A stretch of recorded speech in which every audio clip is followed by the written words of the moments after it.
They are, and Todd, this generation of voters in the Republican Party is concerned about social issues, fiscal policy, and perhaps most importantly, electing who they view as a, quote, anti-establishment candidate. Nicole Kelly and Owen Girard will vote in a presidential election for the very first time in 2024.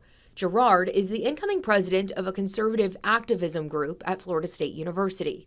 I want to hear about revolutionary ideas. I want to hear about people who aren't just talking about mainstream talking points, people who aren't just going out there saying, we're going to cut taxes, we're going to, destroy the woke left, just some basic generic statements that don't really mean a whole lot. To Nicole Kelly, the most important issue on the ballot is abortion. So if the election were today, she would vote for the governor. Among the two of them, DeSantis is more firmly in support of the pro-life movement.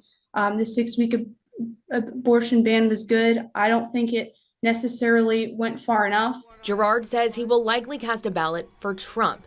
Instead of DeSantis or the former president, though, Kelly and Girard both say they would rather vote for a candidate they see as more, quote, anti-establishment, like Vivek Ramaswamy, but cite his low poll numbers as their reason for sticking to the big names. I'm not saying that Trump is immune to this, but he has definitely played into the establishment, the party establishment, for most of his career. Vice President of Miami Young Republicans, Tony Figueroa, says experience is the #1 thing he looks for in a candidate. He plans to vote for Trump because he worries DeSantis' experience as governor did not prepare him to be commander-in-chief.